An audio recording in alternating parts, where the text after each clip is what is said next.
कि आपने ये नहीं करना कि अपनी जॉब छोड़ के सब कुछ छोड़ के डे ज़ीरो पे आप बैठे हो, अच्छा ना कस्टमर है ना कुछ है और आपने अब कस्टमर ढूंढने शुरू करने हैं। कस्टमर्स आइडियली आपके पास पहले से ही होंगे। ये नहीं एंगल के यार काम लाने के लिए कुछ भी कह दिया जाए, काम आ जाए और देखी जाएगी, तो ये तो सोसाइटी है। Majority of the times when people book a consultation with me या कुछ डिस्कस करते हैं तो उनका सवाल होता है कि सेल कैसे करनी है। लोग एजेंसी के पास इसलिए आते हैं क्योंकि उनको वन स्टॉप सोल्यूशन मिलेगा एंड टू एंड करने के लिए। एजेंसी को सिलेक्ट करने की क्लाइंट की एक रीज़न ये भी तो होती है ना कि कि एक डेवलपर कभी भी छोड़ के जा सकता है, लेकिन एजेंसी हायर की होगी तो उस डेवलपर की रिप्लेसमेंट देना एजेंसी का काम होगा। आपके पास एंड टू एंड डिलीवरी का सारा कंबाइंड एक्सपीरियंस होना चाहिए। लेट्स से 3 फाउंडर है, 4 फाउंडर, सारे कंबाइन करके एंड टू एंड डिलीवर कर सकते हो। अगर ये एक्सपीरियंस होगा तो जो सेल्स में कॉन्फिडेंस होगा ना, सेल्स करते हुए बात करते हुए, वो आपकी आधी सेल करा देगा। लेकिन आप किसी भी अच्छी कंपनी का इंटरव्यू देखो, वो हमेशा असेस करते हैं कि यार आपने उस चीज़ में क्या कंट्रीब्यूट किया। पहली अगर चीज़ है। बैकग्राउंड चेक हो, अब तो कोविड के बाद से ख़ास तौर पे बैकग्राउंड चेक कंपनीज सर्विसेज आ गई हुई हैं। शुरू में चूँकि फाउंडर्स हैं या थोड़े बहुत टीम मेंबर्स होंगे, तो आपको इन्वॉल्व होना ही पड़ेगा। हो सकता है आपको डेवलपमेंट करनी पड़े, हो सकता है आपको क्यूए करना पड़े, हो सकता है आपको डिप्लॉयमेंट्स करनी पड़े, तो आप निकल नहीं सकते उसमें से। एक अर्ली स्टेज एजेंसी का कंपेटिटिव एडवांटेज होता ही है हाँ, कि you are selling experts in cheap prices. At a cheap price in a package. अगर आपकी टीम ओवर टाइम इम्प्रूव नहीं कर रही ना, और आप ऐसे कर रहे हो कि कोई काम कंसल्टेंट को दे दिया, कोई कुछ कर दिया, तो फिर आप इधर ही रहेंगे। You will never be able to build talent which will be able to ship projects. फिर आप एजेंसी नहीं बिल्ड कर रहे, हाँ, फिर आप एक फ्रीलांसिंग ग्रुप है आपका। आप राउटर हो, human version of Upwork.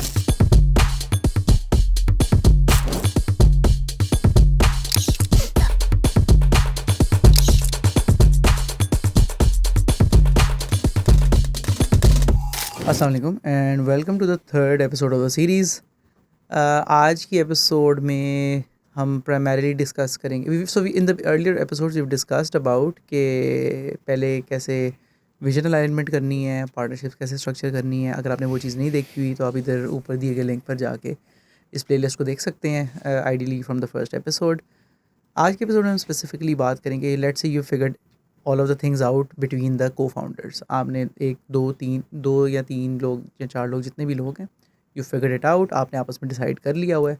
And now it is, वो वाली सारी चीज़ें आउट ऑफ द वे हो गई है। Now it is day zero at your first company and we'll hopefully try to cover कि हम 0 टीम मेंबर्स से 10 टीम मेंबर्स तक कैसे जा सकते हैं इन दैट, और उसके रास्ते में क्या मसले आते हैं, क्या क्या चीज़ें नहीं करनी, क्या क्या चीज़ें करनी है, क्या हमने गलत की जो कि आप अवॉइड कर सकते हैं।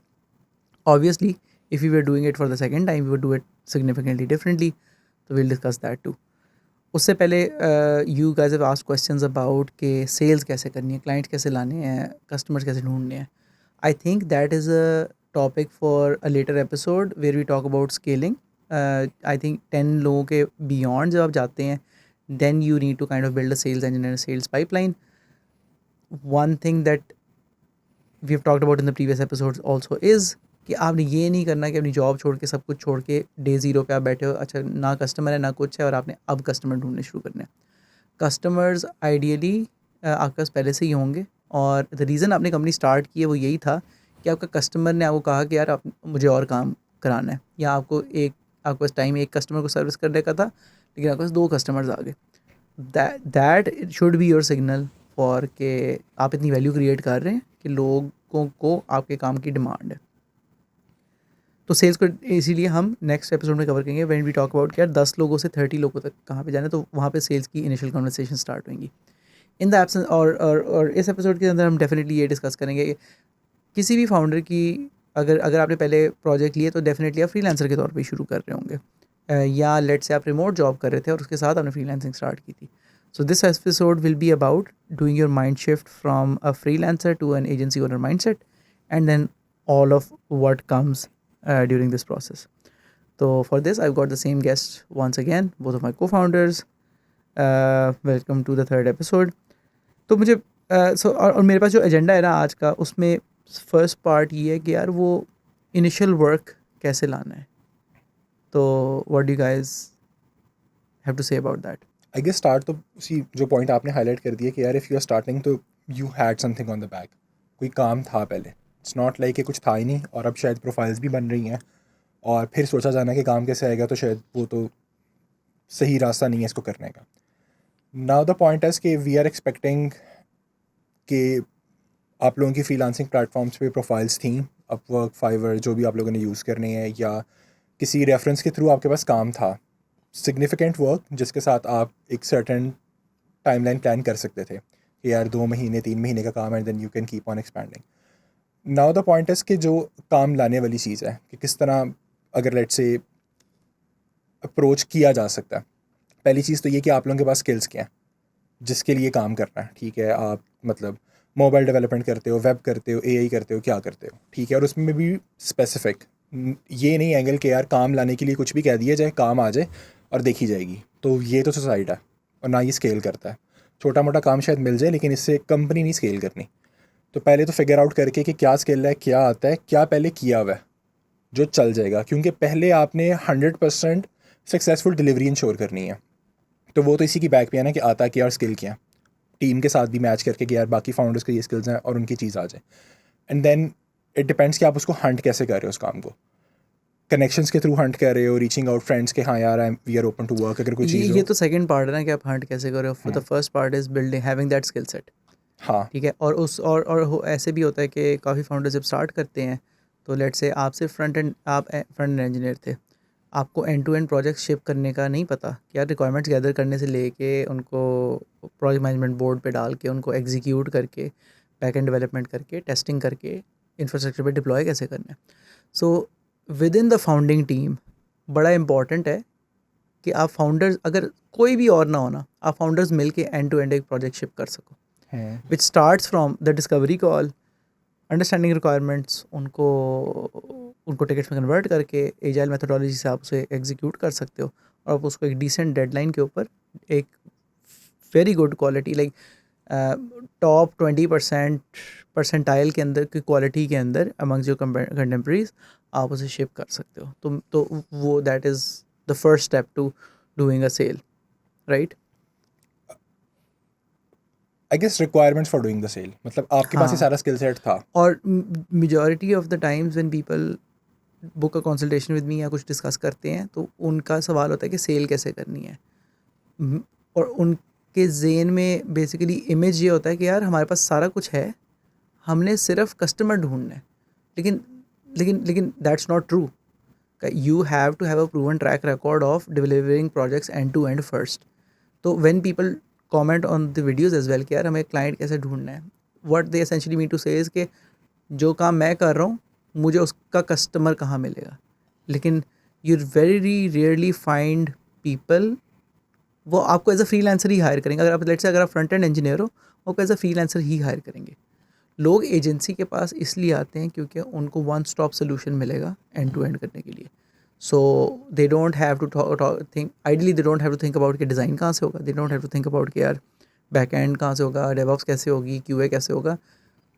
वो ये टीम अगर अपने पास हायर करेंगे उनको 3 महीने लग जाएंगे पूरी टीम हायर करने. The only reason agencies make sense is कि the agency does it efficiently and they're readily available and they can start your project from a week or 2 weeks. तो ये requirements हैं to start a company for sure. Plus agency को select करने की client की एक reason ये भी तो होती है ना कि कि एक डेवलपर कभी भी छोड़ के जा सकता है, लेकिन एजेंसी हायर की होगी तो उस डेवलपर की रिप्लेसमेंट देना एजेंसी का काम होगा, तो उन्हें वो भी एक सिक्योरिटी होती है. हाँ, प्लस एजेंसी को जब भी आप हायर करते हैं you are hiring for outcomes. Ideally अगर आप एक सिग्निफिकेंट प्राइस पॉइंट से ऊपर, अगर आप एक लेट्स से आई थिंक अगर आप 40 या $35 एन आवर से ऊपर अगर आप बिल कर रहे हो ना अपने कस्टमर्स को, तो you are charging them for outcomes not inputs. अगर आप इससे नीचे वाले प्राइस पॉइंट पे कर रहे हो तो आप हमेशा इनपुट्स पे चार्ज कर, आप कह रहे हो यार कि ये इस बंदे के 150 आवर्स, इस बंदे के 100 hours. So ideally you want to position yourself right from the start as a company who sells outcomes, who sells results. मतलब एग्जांपल उसकी ये कि we will build this app for you in 8 weeks.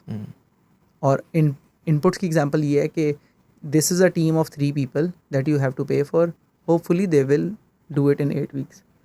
तो agency build करने का तरीका, otherwise you're kind of like doing staff augmentation, which I feel कि is not a huge value add business. उस पर हम अलग डिस्कशन कर सकते हैं किसी वक्त के staff augmentation versus end to end projects के क्या फ़र्क होते हैं.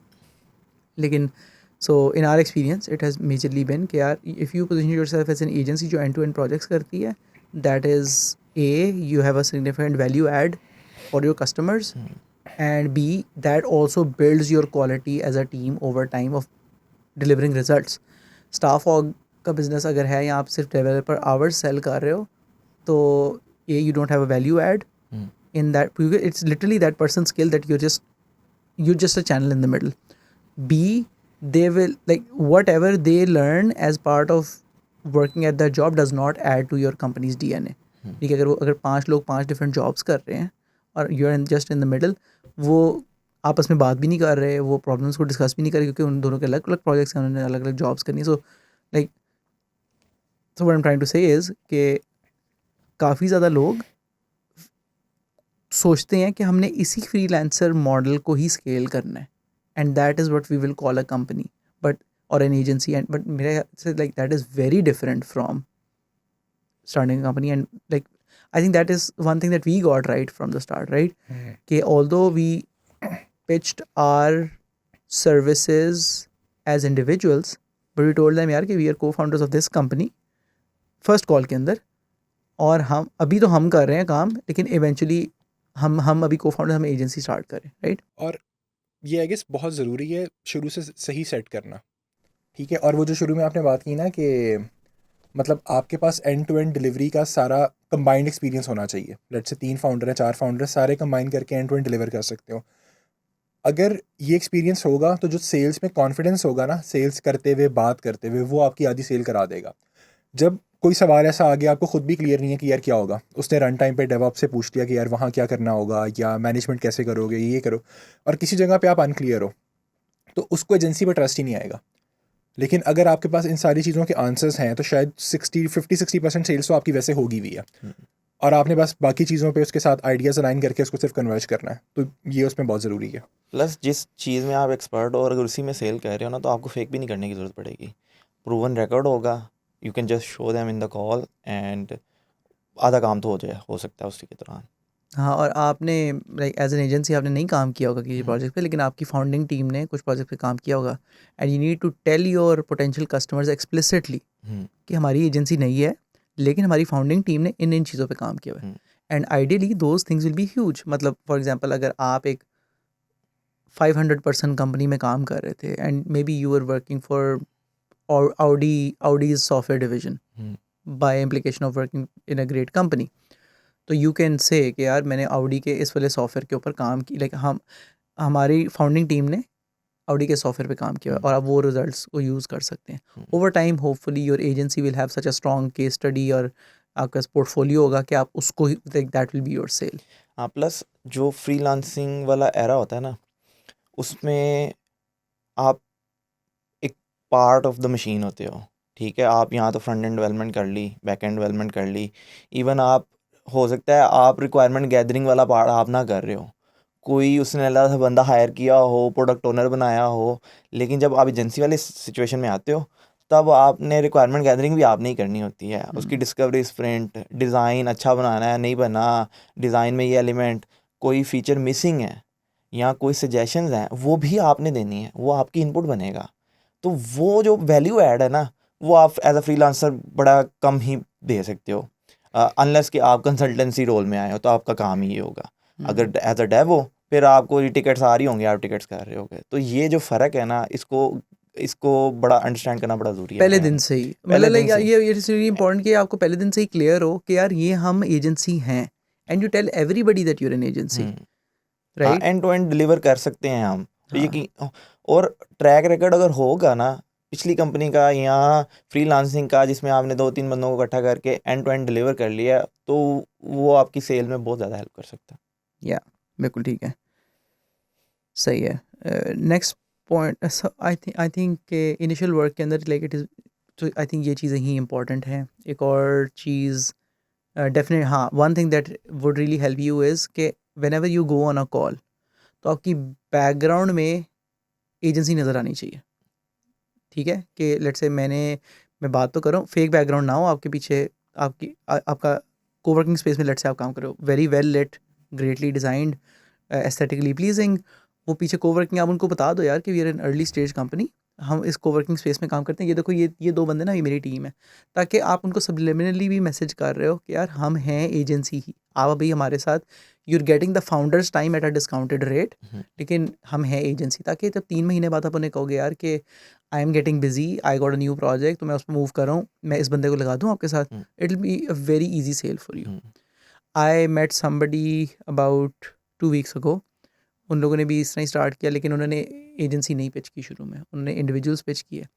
Then you fall into the trap of misrepresenting और शेयरिंग गिटहब आईडीज और just making clones of the person who is selling their hours as a freelancer. Let's say अगर मेरे नाम पे आवर्स, अगर Ahmed is a freelancer who is doing 4 freelancing jobs, तो the customer is hired me, not my agency. तो फिर मुझे अहमद के ही गिटहब अकाउंट से ही कमिट करना है, और मेरे पास तो 24 घंटे ही हैं दिन के अंदर, तो like they are scaling their company by sharing GitHub IDs and everything, and I told them यार कि ठीक है, ये शॉर्ट टर्म में चल सकता है, ये अप अंटिल 8 10 12 पीपल तक चल जाएगा, लेकिन eventually and they were exactly asking me this कि यार हम कस्टमर को कैसे बताएं कि हम एजेंसी हैं, and you won't be able to do that. अगर आपने कहा ही है कि आप फ्रीलांसर हैं, तो you won't be able to do that. अगर आपने शुरू से ही कहा हुआ एजेंसी है, तो वो इट विल बी ईजी। यार इस पे एक पॉइंट ये भी है ना कि स्टार्ट करने की जल्दी होती है कि यार हम ना फाउंडर बन जाए, ठीक है। और वही वाली बात है जिस तरह शेरिन ने कहा कि यार अगर आप जब इंडिविजुअली फ्रीलांस कर रहे थे, आपके गिर्द और एस्पेक्ट्स में भी काम हो रहा था, कोई रिक्वायरमेंट गैदर कर रहा था, कोई कुछ और कर रहा था, आपने वो सारी चीज़ें खुद लर्न नहीं की, एटलीस्ट जो बेसिक रिक्वायरमेंट हो भी सकती थी, बट इन अ हरी कि यार लेट्स जस्ट स्टार्टेड, आपने शुरू कर लिया। और अब क्योंकि आपके पास वो सारी नॉलेज भी नहीं थी, वो चीज़ें भी नहीं थी ना, आप कभी उसको प्रॉपरली पिच कर पाए, और इस डर में कि यार मेरा अगर लेट्स से मुझे थोड़ा भी काम मिला हुआ ये भी ना चला जाए, तो आप इस पाथ पे आ गए हो। और आपने तो कहा ना 5-10 मतलब लोगों ने शायद बड़े बड़े नंबर्स तक इस तरह की हरकतों के साथ कंपनीज पहुंचाई हुई हैं, लेकिन इसका नुकसान ही है ना, आपके लोग आपकी रिस्पेक्ट करते हैं क्योंकि उनको भी पता है कि यार, अब फॉर एग्जांपल हम अक्सर जब भी किसी डेवलपर्स के इंटरव्यू करते हैं, हम अगर उन्होंने गेटअप डाला हुआ हम ज़रूर रिव्यू करते हैं। अब यार तुम 4-4 सालों से गेटअप कर रहे हो, ठीक है, अगर तुम किसी कॉन्फिडेंशियल प्रोजेक्ट पे हो जिसकी डिटेल्स नहीं होनी थी, एटलीस्ट तुम्हारी गेटअप पे कुछ रिफ्लेक्ट तो करता ना, कुछ है ही नहीं, कोई कमेटी नहीं है, फिर पूछो हम किसी और के नाम से कर रहे थे। तो अब तुम किसको क्या पिच कर लोगे, कल को कहीं रिमोट पिच करते हो, किसी अच्छी जगह पर जाने की ट्राई करते हो, कैसे ये चीज़ जस्टिफाई करोगे, नहीं कर लेट्स से सकते। आपने अपनी प्रोफाइल में कोई नाम लिखा है कंपनी का, आपके बैकग्राउंड प्रोजेक्ट्स क्या चेक हुआ, होंगे, आप है ही नहीं। हाँ आपके प्रोजेक्ट्स क्या होंगे, आपके लिंक्डइन पे क्या होगा, चलो पाकिस्तान में तो चलो आपको फिर भी स्केप मिल जाए, आपने बाहर जी रिमोट जॉब अप्लाई कर ली कि जी मैं फ़लाँ कंपनी के उस पर काम करता रहा हूँ इस चीज़ के ऊपर, कहीं कोई वैलिडेशन हो, कोई क्रॉस चेक हो, आपके पास कुछ है ही नहीं बताने के लिए, तो आई गेस वो तो दोनों के लिए फेलियर है। और शायद ये चीज़ ना इंजीनियर्स को ज़्यादा जल्दी हाईलाइट करनी चाहिए, मतलब उनके लिए ज़्यादा बड़ा ड्रॉबैक है, हाँ, क्योंकि जो बंदा एज एन एजेंसी ऑनर ये काम करवा रहा है उसको तो फिर चलो कुछ प्रॉफिट हो रहा है, वो इंजीनियर बड़े लॉस के ऊपर है क्योंकि लेकिन उसके उस शॉर्ट करियर टर्म का में कोई उसको ट्रेन फ़ायदा नहीं लग है, रहा होगा। उसको बस लगता है कि मेरी जॉब लगी मैं काम तो कर रहा हूँ। लेकिन आप किसी भी अच्छी कंपनी का इंटरव्यू देखो, वो हमेशा असेस करते हैं कि यार आपने उस चीज़ में क्या कंट्रीब्यूट किया। अब जी 3 बंदों की प्रोफाइल के पीछे अगर आप बैठ के ये चीज़ करके दे रहे थे तो ना आपने टेक्निकली कुछ ऐड किया है, और वही हाँ, सारी अगर चीज़ है। बैकग्राउंड चेक हो, अब तो कोविड के बाद से ख़ास तौर पे बैकग्राउंड चेक कंपनीज सर्विसेज आ गई हुई हैं कि they just give that this person, आपने फिल करना है, और वो कंपनी खुद ही आपकी कंपनी के बिहाफ पे बैकग्राउंड चेक करेगी, वो जाके ईमेल्स करके चेक करेंगे, उन्हें पता चल जाएगा। लेट्स से मैंने अपने फाउंडर की प्रोफाइल से काम किया हुआ है, तो बैकग्राउंड चेक में तो मैं कहीं पे भी नहीं आऊँगा दिल से कि यार ये इसका तो कोई ये पार्ट ही तो नहीं है इससे। पाकिस्तान में भी कंपनीज कर रही हैं, हाँ, बैकग्राउंड चेक्स हो रहे हैं, हाँ, हमें भी कई दफ़ा आता है कि इस मतलब डिटेल्स वगैरह के लिए लोग कर रहे हैं, हाँ। तो ये तो है। लेट्स से अगर आपने ये रास्ता ऑप्ट कर भी लिया था, एज सुन एज पॉसिबल इससे निकल भी सकते हैं, ठीक है। जो या तो आप क्लाइंट से कम्युनिकेट कर दो कि यार जो भी था हो गया, गोइंग फॉरवर्ड हम ये अप्रोच यूज़ कर रहे हैं, या तो वो रह जाएंगे या नहीं रह जाएंगे, लेकिन गोइंग फॉरवर्ड जितने भी क्लाइंट हैं आप उनको तो सही पिच कर सकते हो ना। हाँ, बस but it has to be cold turkey, मतलब कि ऐसे नहीं है कि यार हाँ, जब हम इतना रेवेन्यू करेंगे ना तब हम सीधे हो जाएंगे, प्लस ऐसे ना, नहीं हो सकता। प्लस इसका वो समझाने वाली जो गोली है ना, जो हर बंदा दे रहा है अपने आप को, क्लाइंट को हाई वैल्यू काम मिल तो रहा है, तो डज इट मैटर कि किसका गिटहब यूज़ हो रहा है? ये हर बंदा अपने आप को गोली दे रहा है और चल रहा है काम। हाँ, तो इट डज मैटर, राइट? अच्छा, इस पे ये भी पॉइंट है ना, आई गेस हमने भी एक दो सिचुएशंस देखी थी जब हम इंडिविजुअली, मतलब हम लोग पहले सर्विस प्रोवाइड कर रहे थे एंड वी आस्क्ड देम कि यार हम रिप्लेस कर देते हैं, एंड क्लाइंट्स फॉर रिलेक्टेंट कि नहीं शायद क्वालिटी डिलीवर होगी या नहीं, और तब हमें हार्ड कॉल लेके वो प्रोजेक्ट्स मतलब छोड़ने पड़े। हाँ, बट तब हम भी ये सोचते थे कि यार किसी और को ऐड कर दें, क्या कर दें, लेकिन आई गेस उस टाइम पे आपको थोड़ा प्रॉब्लमेटिक फील होता है, लेकिन उस ऑनेस्टी के रिवॉर्ड में आपको उससे बहुत ज़्यादा मिलता है, और ये हमने मल्टीपल इंस्टेंसेस पे देखा है। तो मेरा ख्याल है इतना लीप ऑफ फेथ आप खुद पे ले लो कि यार अगर आप ऑनेस्टली बता रहे हो, आप अपनी वैल्यूज़ पे ट्रू हो ना, आपको काम मिल जाएगा। ये जो डर है ना कि यार मैंने अगर ये जाने दिया तो मुझे काम ही नहीं मिलेगा, यार काम बहुत ज़्यादा बड़ा जिसने पहले एक दफ़ा आपको काम दे दिया वो दूसरी दफ़ा भी दे देगा 10 आपको। दफ़ा देगा, हाँ, तो वो तो शायद फैक्टर है ही नहीं। हाँ, प्लस शुरू में चूँकि फाउंडर्स ही हैं या थोड़े बहुत टीम मेंबर्स होंगे, तो आपको इन्वॉल्व होना ही पड़ेगा। हो सकता है आपको डेवलपमेंट करनी पड़े, हो सकता है आपको क्यूए करना पड़े, हो सकता है आपको डिप्लॉयमेंट्स करनी पड़े, तो आप निकल नहीं सकते उसमें से। यानी कि अगर शुरू से ये एटीट्यूड हो गया मैं बैठ के पीछे लोगों को बस मैनेज कर रहा हूँगा, वो तो नहीं ये होना लेवल ना। Be able to scale. ये तो स्केल भी नहीं कर सकता और होना भी नहीं होना भी चाहिए नहीं। और एक अर्ली स्टेज एजेंसी का कंपेटिटिव एडवांटेज होता ही है हाँ, कि you are selling experts in cheap prices. At a cheap price in a package.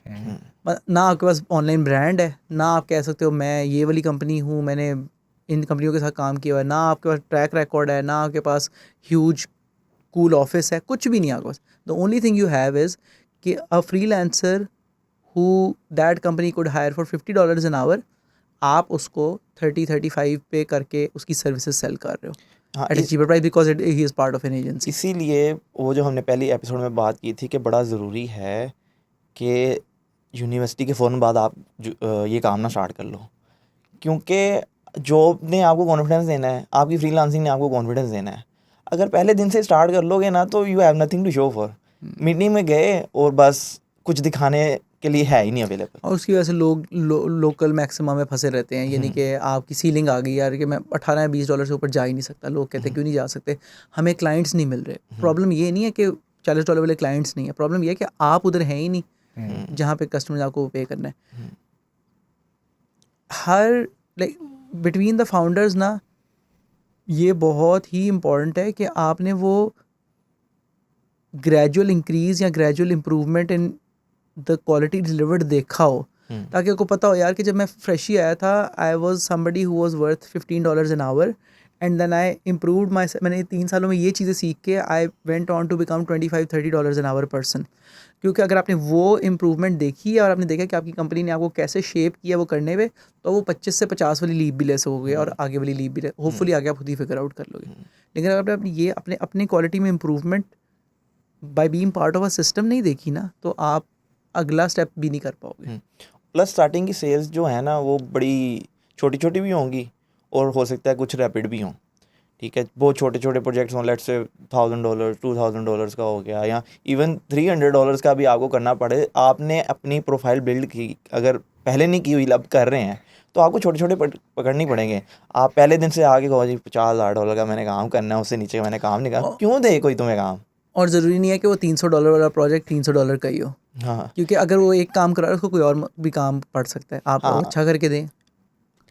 और इसमें एक ये चीज़ बड़ी क्रिटिकल है कि इनिशियल जो भी कस्टमर है वो 300 का या 3000 का है, वो बहुत इंपॉर्टेंट है। आप उसका काम वजा नहीं सकते हो, ठीक है। तो अब होता क्या है कि या तो आप पड़ जाते हो कि यार मैं 10 काम ले आऊँ, पीछे काम होता रहेगा, देखी जाएगी। ये भी मतलब एक डिज़ास्टर की तरफ ही आप जा रहे हो, क्योंकि आपने इंश्योर ही नहीं किया कि यार मैं क्वालिटीज़ वगैरह सारा कुछ इंश्योर करूँ और ये 100% सेटिस्फाई होके जाए, क्योंकि इन लोगों ने भी आपका इन्वेस्टर बनना है। अब कितनी देर जाके बिडिंग ही करोगे, शायद कोई काम ये लोग अपना फर्दर ले आए या अपने किसी दोस्त को ले आए, तो वो कैसे आएगा जब ये लोग सेटिस्फाइड है। लेकिन वो होता वही वाली बात है ना जो अभी शेरली ने कहा कि यार मैं पीछे होके बैठ जाऊँ, मैं अगली चीज़ें लाता रहूँ और जो चल रहा है देखते रहें। लेकिन जब आपने पूरी साइकिल देखी होगी, आप उसमें घुस के उसकी क्वालिटी वगैरह इंश्योर करा के, और यही एडवांटेज है जो आपने सेल किया था। क्योंकि बड़ी कंपनीज में तो यही हो रहा है ना कि सेल्स हो जाती है, एक टीम ने काम करना है, टीम ने प्रोजेक्ट डिलीवर करना है, क्योंकि प्रोसेस में चोर है। बड़ी कंपनी वही चीज़ $10,000 में कर रही है, आप कह रहे हो यार हम आपको 5 साल में करके देंगे और बेहतर करके देंगे। हाँ। यही आपकी एडवांटेज क्योंकि है। फाउंडर खुद देख रहा है, वो डिलीवरी ना करा रहा है, ओवरहेड्स हैं, ना वो सारा कुछ प्रोसेसेस इंश्योर हैं। कर रहा है। हाँ, इतना ज़्यादा। लेकिन अगर वो अप टू मार्क नहीं है, आप कोई बैड रिव्यूज अफोर्ड नहीं कर सकते। हमने आई गेस इस चीज़ पे बड़ा कुछ देखा है, बड़े बड़े मतलब महीने फ्री काम भी किए। हाँ कि यार गलत रिव्यू ना आ जाए, और उसके बाद जाके इवन आई गेस अब भी हम इस चीज़ पे काफ़ी फोकस होते हैं कि यार रिव्यू नहीं ख़राब होना चाहिए, कोई ऐसी चीज़ ना हो। तो आई गेस शुरू में तो ये बहुत ज़रूरी था। हाँ, वो I think Warren Buffett says कि it takes 10 years to build a reputation and 5 minutes to ruin it. तो whenever given a choice between money and reputation, like always take reputation. चाहे उससे आपको जितना मर्जी नुकसान हो रहा है, always like guard your reputation with your life. तो वो बहुत important है। प्लस अगर आपकी रेपुटेशन ख़राब होगी ना, तो जिस बंदे के थ्रू हुई है ना, उसने अगर कहीं पे बात करनी है तो उसने कभी ये नहीं कहना कि यार इस बंदे से काम करवा लो। तो आपका फ्यूचर कस्टमर भी हो सकता है लूज़ हो जाए इस वजह से, ठीक है। प्लस वर्ड ऑफ माउथ से काम चलता है, और word of mouth is like पूरी बड़ी ज़्यादा कंपनीज वर्ड ऑफ माउथ से ही चलती रही हैं और होते हुए हमने देखा है, including us in the first हाँ। 2.5 years. तो हम तो कोई ना सेल्स टीम थे ना कुछ था, बस सिंपल वर्ड ऑफ माउथ पे ही चल रहे थे हम। सो आइडियली अगर आप शुरू की सेल्स का बेसिकली यही क्रक्स है कि you deliver more value than what you are being paid for, and the rest takes care of itself. क्योंकि वो जिस बंदे ने आपको लेट से $3,000 पर मंथ दे रहा है, वो और लोगों को भी जानता है जो आपको $3,000 पर मंथ दे सकते हैं। Give them such a phenomenal experience कि वो कहें हाँ यार ये देख लो ज़रा, ये हो सकता है। फ़ैन बन जाए वो बंदा आपका। हाँ, और शुरू में तो आप कर सकते हो ये, क्योंकि आपके हाथ में सारा कुछ है। मे बी आप इतना डिलाइट ना कर सकें, होपफुली आप कर सकें जब आप बड़ी कंपनी बन जाए, लेकिन शुरू में तो definitely you should do it. और अगर आप नहीं कर पा रहे, आपने 2 साल गुजार दिए हैं, आपके कस्टमर्स आपके फैंस या चैम्पियंस नहीं हैं, तो you doing something wrong, and you need to find somebody and ask them कि हम क्या गलत कर रहे हैं, या फिर you need to go back and work in a company जो अच्छा काम कर रहे हैं, learn that and then come back, वरना आप उधर से नहीं आगे निकल सकेंगे। यार इसमें एक और इम्पॉर्टेंट चीज़ ये भी है कि जब आपके पास शुरू में काम आया ना, मतलब आपके या आपके फाउंडर्स के अलावा जो आपके पास टीम होगी, वो टीम इमेच्योर है। आपके पास इतना बजट, इतना रेवेन्यू नहीं है कि आप बड़ा एक्सपेंसिव बंदा अफोर्ड करते हैं, 4 साल 5 साल वाला अफोर्ड करते हैं। लेट से $3,000 का प्रोजेक्ट आया, $2,000 का आपने बंदा उठाया हो, तो आपने उसमें से क्या ही सेव किया होगा। अब यही वो इन्वेस्टमेंट है जो आप इनिशियली कर रहे होगे कि यार आप अपने टाइम में प्लस जो आपके पास टीम थी उनको अपस्किल करने के साथ साथ आप डिलीवरी भी करवा रहे हो, ठीक है। और उसके साथ जो चीज़ें मतलब आपने अपने लोग बेहतर कर लिए, ऑर्गेनाइजेशन में वैल्यू एडिशन अपनी भी कर ली, देन वो चीज़ डिलीवर की, फ़ायदा उसका। अब आजकल एक ही चीज़ भी बड़ी कॉमन है कि प्रोजेक्ट्स पकड़े, पार्ट टाइम के ऊपर एक्सपीरियंस लोग पकड़े, ठीक है, उनको ऑफलोड कर दिया, डिलीवर करवा लिया। अपनी टीम कभी बन ही नहीं पाती। फिर 10-15 प्रोजेक्ट्स के बाद अब वो एक्सपीरियंस बंदा नहीं फ्री, नया बंदा नहीं मिल रहा, काम नहीं हो रहा, या काम ख़राब हो गया, किसी और बंदे पे ट्राई किया, काम ही नहीं हो पाया, अपनी कभी लॉट वो बिल्ड ही नहीं कर पाए। हाँ यार, आप एक फ्रीलांसर राउटर हैं। हाँ बेसिकली सिर्फ एक, आपने उधर से प्रोजेक्ट पकड़ा, आपने उधर से करवाया, उसने ख़राब कर दिया, आपने कहा सॉरी गलती हो गई, आपने कस्टमर को भी तंग किया। Plus the thing with freelancers is, आप अगर पार्ट टाइम पे किसी को हायर करेंगे तो you are not the only one जो उनको रीच आउट करता है इस काम के लिए। एग्जैक्टली। कल को उसको $5 पर आवर महंगे रेट पे कोई प्रोजेक्ट मिलेगा, वो कहेगा यार मैं तो फ्रीलांसिंग कर रहा था, मैं नहीं कर सकता, मैं वो कर रहा हूँ। तो वो you'll never be able, like अगर आप पार्ट टाइम वाला ये क्विक बक वाली मेंटालिटी से या फ्रीलांसिंग ग्रुप वाली मेंटालिटी से करोगे, you'll never be able to build an agency. Plus ये सारा काम ना 8 घंटे में तो हो नहीं सकता, ठीक है। You have to be very hard working, plus सारा टाइम इसी में जा रहा होगा। अगर आपने लेट्स से सारे फ्रेशीज ही हायर कर लिए हैं, क्योंकि सीनियर बंदा आपके पास क्यों आएगा, कौन जानता है आपकी कंपनी, कोई नहीं जानता, आपके अलावा कोई केयर नहीं करता आपकी कंपनी की। तो सीनियर बंदा तो आने से रहा, फ्रेशीज सारे होंगे, उनको ट्रेन करना, उनको ग्रूम करना, उन्हें सिखाना, QA plus back and plus front end, अगर डिज़ाइन है तो डिज़ाइन में कीन आई रखना, अटेंशन टू डिटेल लेना, BA वाला काम करना, वो सारा आपका जो है ना 12-14 घंटे वाला काम है ना, वो रहेगा आपके लिए। और वो फ्रेश ग्रेजुएट से एक्सपेक्ट करना भी गलत ही है, हाँ, क्योंकि they don't know what they don't know. हाँ, उन्हें सिखाना, सबसे पहले तो उनकी ट्रेनिंग होगी ना, वो भी आपने करनी होगी। अगर आप चाहते हैं कि in the next 6 months to a year ये लोग काम डिलीवर कर सकें, पहले तो आप इनके साथ डाउन इन द ट्रेंचेस लगे हुए हो, सीखेंगे तो फिर आगे करेंगे ना। और वो आपके बिल्कुल क्लोजली वॉच करेंगे तो करेंगे, और अगर आप हैंड्स ऑफ अप्रोच में हो तो फिर तो कोई फ़ायदा पॉसिबल नहीं ही नहीं है एज अ। और वही वाली बात है इसीलिए कि रिमोट ना शुरू में समझ नहीं आता। रिमोट तो कभी भी समझ नहीं आता, मुझे तो नहीं आता।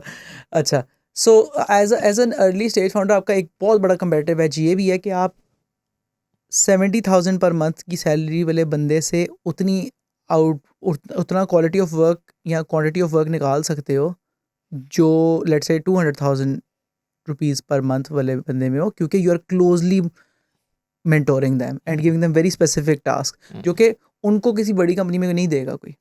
बड़ी कंपनी में रिस्केस बड़े ज़्यादा होते हैं, इनएफिशिएंसीज बड़ी होती हैं, तो आप बेसिकली उनके टाइम के ऊपर एक लेवरेज अपना लगा के आप वो आगे सेल करो, तो that is also one thing. Plus अगर आप अर्ली 0 to 10 टीम मेंबर्स के अंदर अगर आपकी टीम ओवर टाइम इम्प्रूव नहीं कर रही ना, और आप ऐसे कर रहे हो कि कोई काम कंसल्टेंट को दे दिया, कोई कुछ कर दिया, तो फिर आप इधर ही रहेंगे। You'll never be able to build talent which will be able to ship projects. फिर आप एजेंसी नहीं बिल्ड कर रहे, हाँ, फिर आप एक फ्रीलांसिंग ग्रुप है आप राउटर हो, ह्यूमन वर्जन ऑफ अपवर्क। हाँ ठीक है, क्योंकि आपका नेटवर्क है उससे कर रहे हो, बिल्कुल ठीक है। ओके ठीक है, what kind of work to avoid? शुरू में एक तो ना कहना बहुत मुश्किल है शुरू में, क्योंकि आपको लग रहा है कि यार उफ ये तो हमें कोई काम ही नहीं देगा, तो बस इन्होंने दे दिया, तो वह बात है।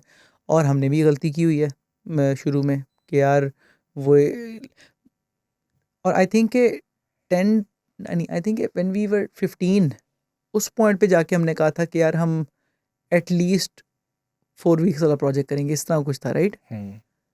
हाँ, तो शुरू में आई थिंक के टाइम पे तो आपको नहीं करना चाहिए, ना ही आपको पैसों पे करना चाहिए, बट डोमेन पे शायद आपको फ़िल्टर करना चाहिए।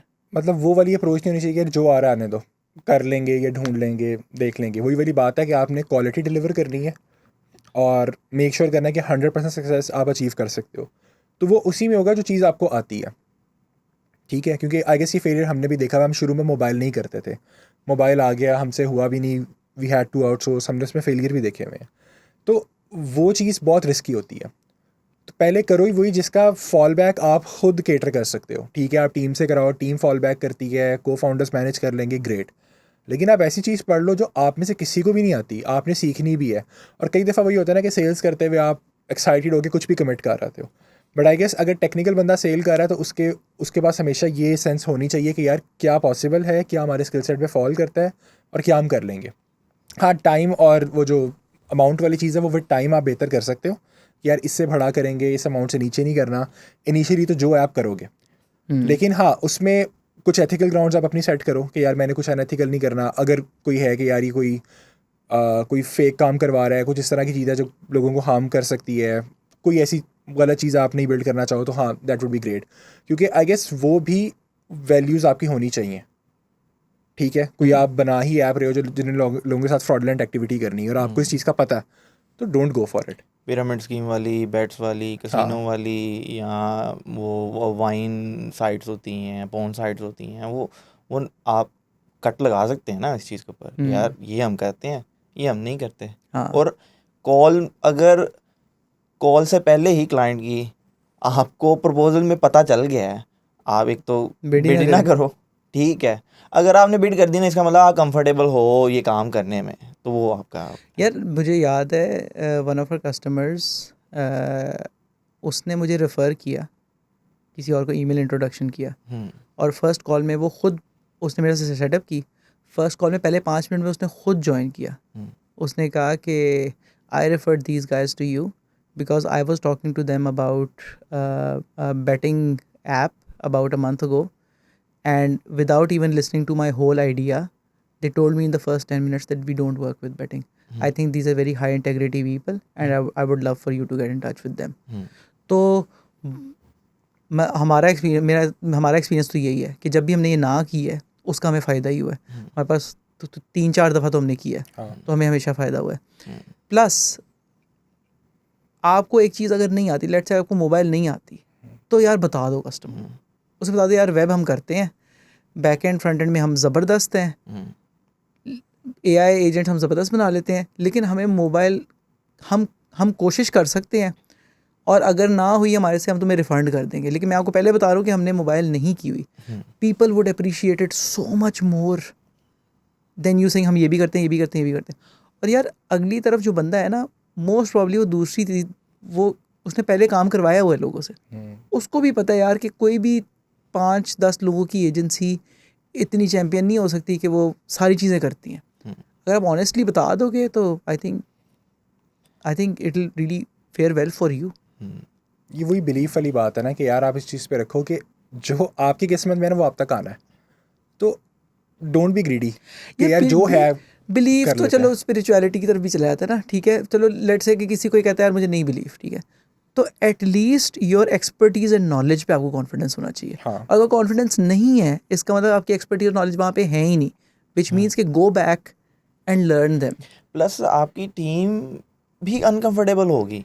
लेट्स से आपने कोई बैटिंग प्लेटफॉर्म पकड़ ही लिया है, आपने सेल करके ले आए, अब आपकी टीम भी ना सोच रही होगी कि यार ये हम क्या कर रहे हैं।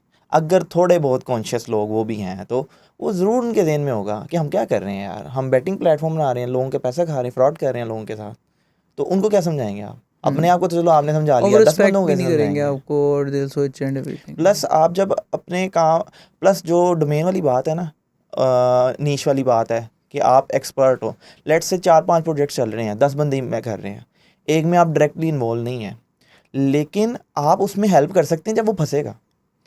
अगर ऐसा प्रोजेक्ट, लेट्स से हम जेंगो में काम करते हैं, हम पकड़ लें जी गो में पकड़ लें, हम गो के एक्सपर्ट नहीं है, हम काम करना स्टार्ट करें, हेल्प कहाँ से मिलेगी जब फंसेंगे?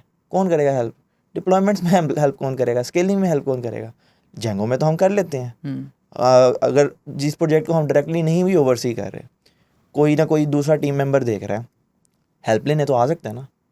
बाकी अगर दूसरी जगहों पे काम करोगे, नोड में भी काम कर लिया, कौन करेगा हेल्प? और ये कोई मैं नहीं कर अपने सकता। एक्सपीरियंस से बता सकता हूँ कि no consultant will take the pain कि आपका गो का प्रोजेक्ट ख़राब हो गया है, तो वो there is no magic consultant pain and पे आपकी जेब को नहीं है, उसके अलावा कुछ कहीं पे नहीं हो सकता। यू कैन कॉल एंड से कि यार मेरा, या चाहे आपको वो बेस्ट फ्रेंड भी है ना, अगर तो वो बहुत अच्छा है, उसका टाइम बहुत वैल्यूएबल है, आप उसे अफोर्ड ही नहीं कर पाएंगे, और अगर वो अच्छा नहीं है और आप उसे अफोर्ड कर पा रहे हो तो वो अच्छा नहीं है, ठीक है, अगर आप उसे अफोर्ड कर पा रहे हो तो वो अच्छा नहीं है। आपका बचपन का दोस्त भी है ना, व्हेन पुश कम्स टू शव ना, उसकी अपनी फर्स्ट रिस्पॉन्सिबिलिटीज़, फर्स्ट प्रायोरिटीज़ होंगी। कोई ऐसा कंसल्टेंट मुझे तो नहीं मिला अभी तक 4.5 साल के अंदर जो आपके प्रोजेक्ट्स रेस्क्यू कर देगा, कि it will be on your reputation. तो अच्छा, इसमें लोगों का ना एक पॉइंट ऑफ व्यू ये भी होता है कि यार हम तो प्रॉब्लम सॉल्वर हैं और बीइंग फाउंडर हमारा तो काम है चैलेंजेस लेना, तो कोई नहीं, नोड में भी आ गया, देख लेंगे, गूगल ही करना है, यूट्यूब भरी पड़ी है, दुनिया में सब कुछ मिल जाता है, ये सारा कुछ है। लेकिन आई गेस इस पर वही वाला पॉइंट बहुत क्रिटिकल है कि आपने जो भी करके देना है उसमें एक एक्स्ट्रा एडिड वैल्यू होनी चाहिए करने को। जिस तरह वही अभी वाली बात है कि कर हम भी शायद गो में दें, हम गो में वैल्यू दे सकते हैं, सवाल ही नहीं पैदा होता। एक बंदा अगर कोई 10 साल से 5 साल से स्पेसिफिकली गो में कर रहा है, उनका और हमारा लेवल मैच नहीं हो सकता। चाहे हम 18 घंटे भी काम कर लें। एग्जैक्टली। प्लस ना शुरू में जो होंगे ना प्रोजेक्ट, वो चूँकि छोटे होंगे, तो आप ना इस ट्रैप में बड़े इजीली जा सकते हो। हाँ जी, ये छोटा प्रोजेक्ट है, ये तो हम कर ही लेंगे नोड में। आप लेट्स से एग्जिस्टिंग प्रोजेक्ट बना हुआ है, छोटा ही प्रोजेक्ट है, नोड में बनाया हुआ है, हमारे पास क्लाइंट आएगा तो हम उसे सीधे सिंपली ये कह देते हैं कि यार हम नोड में नहीं करते, हम इस प्रोजेक्ट को रीराइट कर सकते हैं जेंगो में विद फार बेटर स्केलेबिलिटी, एक्सटेंडेबिलिटी, सारा कुछ। और मोस्ट ऑफ द टाइम हमारे वो क्लाइंट मान भी गए होते हैं। आप उन्हें ये कह दो यार मैं, हम आपको रीराइट का 50% चार्ज करेंगे, हाँ 2-3 हफ्ते लगेंगे, या हम आपको मुफ्त में रीराइट कर देंगे अगर आप हमारे से आगे वाला काम करना चाहते हो, डू दैट। क्योंकि ये वाला है ना 300 से 5000 वाला, इसमें आप बड़े अच्छे तरीके से फंस सकते हो ट्रैप में कि जी नोड भी पकड़ लेते हैं, गो भी पकड़ लेते हैं, रूबी ऑन रेल्स भी आती है, हमें तो आती है, वो कौन सी और वो बात प्रोजेक्ट है। आएगा, it will be your biggest time hog, वो आपकी सारी एनर्जी सक करेगा और आप फ्रस्ट्रेट भी होगे, something that you could like, आप उसी एफर्ट से शायद अपनी स्ट्रॉन्ग सूट के अंदर आप 2 प्रोजेक्ट्स कर सकते हैं, तो वो it is very easy to वो फॉल इनटू दिस वाकई ही वर्क लगना शुरू हो जाएगा, you wouldn't be enjoying that. अगर मैं पाइथन या जेंगो में काम करता हूँ ना, तो मैं उसको इन्जॉय कर रहा होता हूँ, मुझे वो वर्क नहीं लगता। लेकिन अगर मैंने वही सेम काम नोड में करना है जो कि मुझे नहीं आती, तो अब मेरा एक्स्ट्रा सारा का सारा टाइम जो मैं लेट्स से सेल्स को बढ़ाने में या लोगों को ट्रेन करने में, वो उसमें गया मेंटरशिप था। में कर सकता था, ख़त्म, ज़ीरो हो गया वो सारा टाइम मेरा। और मुझे आपको लग ऐसा रहा होगा है। आप बड़ा मेहनत कर रहे हैं, आप बहुत बहुत कंपनी में जान डाल रहे हैं, खून पसीना एक कर रहे हैं, लेकिन आप एक्शन एक्चुअली प्रोग्रेस 100% होगा, मोशन ज़ीरो। ठीक है, ओके। हाँ, आई थिंक कि वो हमने गिटहब वाली बात कर ली है। मिस रिप्रेजेंट कर लें, आप कर लेंगे शॉर्ट टर्म में, you might make some bucks, लेकिन आप you are not an agency, आप अपने आप से झूठ बोल रहे हैं, उसका कोई, it does not add to your agency's profile at all. ठीक है, then how to hire the first 10 team members, उसका like what do you remember? यार ऑब्वियसली जो आपकी इनिशियल हायरिंग है ना, वो तो बहुत टफ होनी है, ठीक है। अगर आपने पहले किसी स्टैंडर्ड की जगह पे काम किया हुआ है, you have worked with A players, ठीक है, तो अब आपको वो सारे चैलेंजेस मिलने हैं और आप उस तरह की टीम असेंबल नहीं कर सकते, ठीक है। अब आपने देखना है आपके पास ऑप्शंस क्या आ रही हैं, ठीक है। आप किस तरह से रीच करना शुरू करते हो, आपकी प्रेजेंस क्या, आप कितने लोगों को अट्रैक्ट कर पाते हो, ठीक है। ऑब्वियसली आप ए टीयर यूनिवर्सिटीज़ को शायद नहीं कर पाओगे, जो ऑप्शंस हैं आपने उनके साथ जाना है। देन आप उनको असेस किस बेस पे करते हो, ठीक है। अब अगर फॉर एग्जांपल आप पहले थे बड़ी कंपनी में, वहाँ इंटरव्यूज़ भी लेते थे, अगर आप सेम पार रख के अब लेने जाओगे तो फिर हायरिंग भी नहीं होनी, आपको कॉम्प्रोमाइज़ करने पड़ेंगे। लेकिन ये देखते हुए कि यार कहाँ ट्रेनिंग से ये गैप कवर हो सकता, अच्छा गैप कम होगा, गैप हमेशा मतलब 100% नहीं रिमूव हो सकता, मिनिमाइज हो सकता, ठीक है। ये सारी चीज़ें असेस करना आपका पार्ट होंगी, लेकिन इसके लिए आगे ज़रूरी है कि आपको पता हो कि इंटरव्यूज असेसमेंट कैसे होती है, टेक्निकली बंदा ट्रेन कैसे होता है, और आप ये चीज़ कैसे गेज कर पाओगे कि यार इस बंदे में ट्रेनिंग से इम्प्रूव होने का कितना रूम है।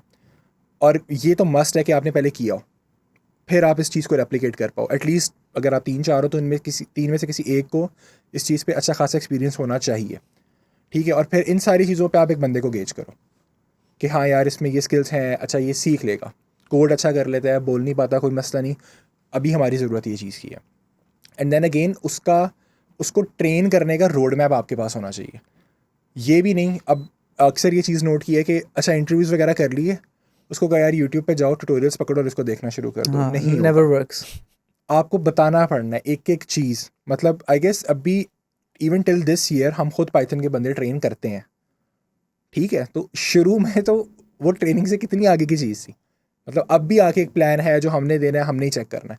तो उस टाइम तो साथ बैठ के एक एक बात, आई रिमेंबर कि कई वो शुरू में रेस्ट पे ट्रेन करते हुए आप पता नहीं किसी एक बंदे को नोट पैड पे अच्छा ये चीज़ यहाँ से ऐसे करनी है, ये चाहिए, ये वाला बना के बस ला दो, इतनी डिटेल में जाके, ठीक है। तो आपको पता होना चाहिए कि यार कितनी हद तक फीड करके मैंने इस बंदे को लेके आना है। और आइडियली आपने ये पिछली कंपनी पे किया हो, अगर ट्रेन किया हो तो that will really help you. वरना अगर आप ऐसे रहे हैं कि आपने 2-3 साल काम किया था और आपको तो ट्रेन हुए हुए बंदे मिले थे टीम मैनेज करने के लिए, तो ये तो it is going to be a nightmare for you, क्योंकि आपको पता ही नहीं है कि लोगों को कैसे ट्रेन करते हैं। हाँ, प्लस मेरा ख्याल है एक जो चीज़ हमारे लिए वर्क की है वो ये है कि आप यूट्यूब पे उससे पहले ही बना रहे थे वीडियोस, और कुछ सेशंस भी मेरे ख्याल से आपने करवाए थे, तो उस वजह से ना एक पर्सनल ब्रांड बन गया हुआ था कि यानी कि एक कोजेंट का लोगों को इतना पता नहीं था जितना अहमद ज़ुबैर का पता था। तो उसने बड़ा मेरा ख्याल है हेल्प किया है हमें इनिशियली लोगों को हायर करने में, कि वो एक पुल बन जाता है पर्सनल ब्रांड का। वो है। उसके अलावा जिस तरह मैंने कहा कि टॉप टियर यूनिवर्सिटीज़ के लोगों को तो पता ही नहीं होगा, हाँ, सीनियर्स को पता ही नहीं होगा, सिर्फ आपको पता है कि आपकी कंपनी एग्जिस्ट करती है।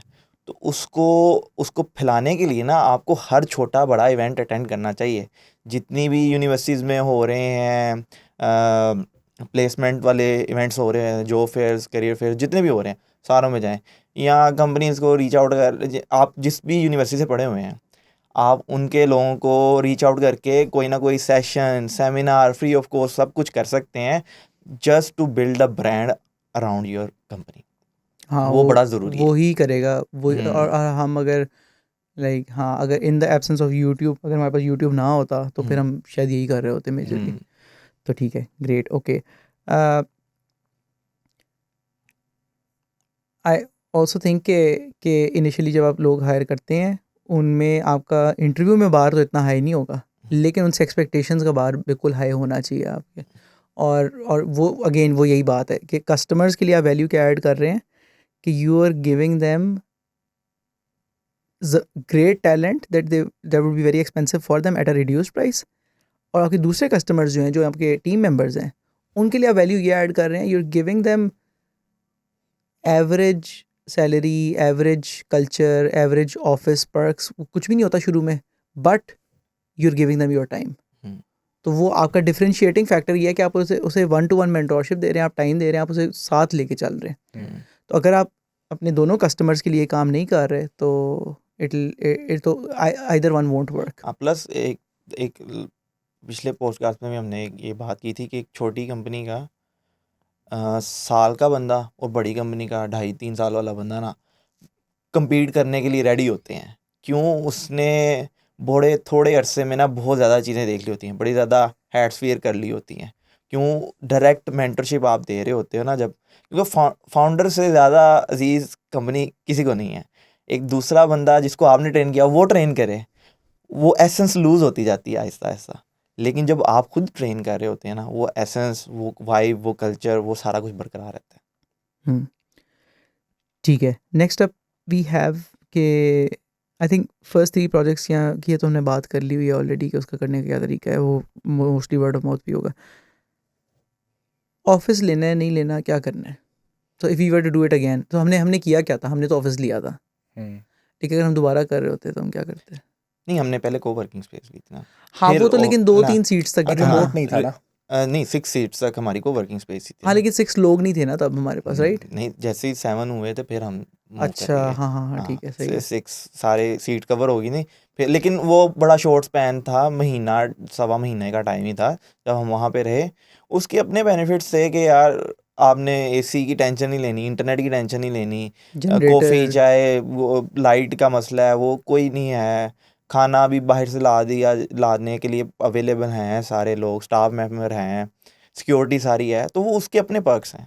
दूसरी साइड पे है कि आप कुछ चेंज नहीं कर सकते, आप अपना ओरिजिनल डीएनए नहीं ऐड कर सकते. आप वही वाली बात है कि है तो आप रेंट पे ही ना, किल नहीं ठोक सकते आप कहीं पे. तो वो मतलब मसले हैं. लेकिन मेरा ख्याल है कि आप रिमोट भी ट्राई कर सकते हैं. मेरा ख्याल है रिमोट ट्राई की जा सकती है, लेकिन लॉन्ग टर्म में वो वर्क नहीं करती. एज सुन एज पॉसिबल ना रिमोट से बाहर आ जाओ. तुम्हारा ख्याल है हम रिमोट कर सकते हैं? नहीं, आई गेस अगर हम अब दोबारा भी ट्राई करें ना स्क्रैच से तो रिमोट तो नहीं.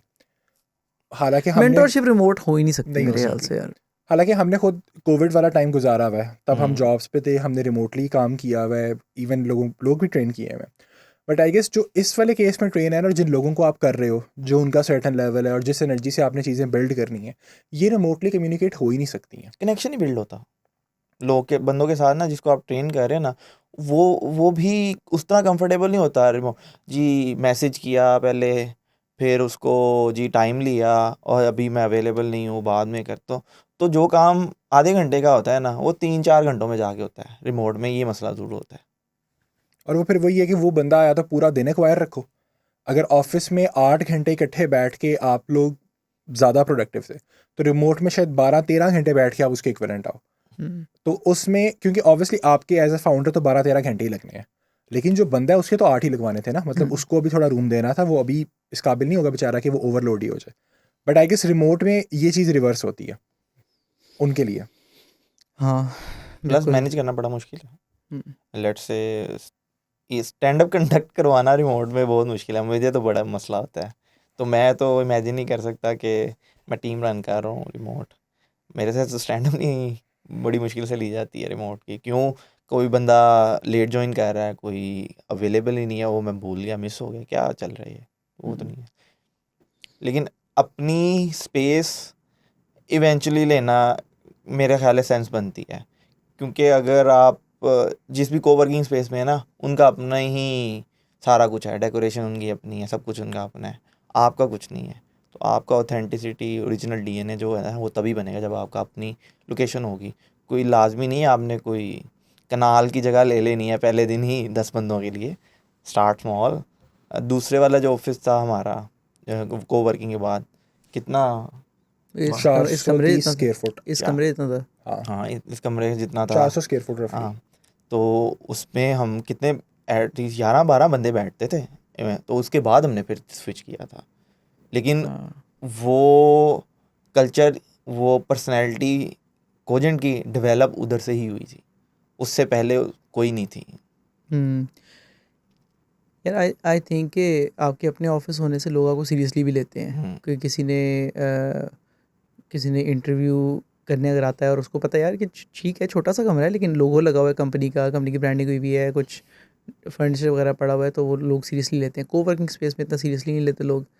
प्लस कोवर्किंग स्पेस का एक चैलेंज ये भी है कि वहाँ पे कोई और सर्विसेज कंपनीज या प्रोडक्ट कंपनीज भी होंगी, तो टैलेंट पोच भी हो सकता है, राइट? That's also possible. मतलब it hasn't happened with us, लेकिन नॉर्मली लेट्स से आप भी उसी इंडस्ट्री में काम करें जिसमें एक प्रोडक्ट कंपनी उसी बिल्डिंग में है, तो casually your team talks to other people और वो सारा कुछ, तो उसमें पोचिंग का थोड़ा सा मेरे ख्याल से it is more likely to happen.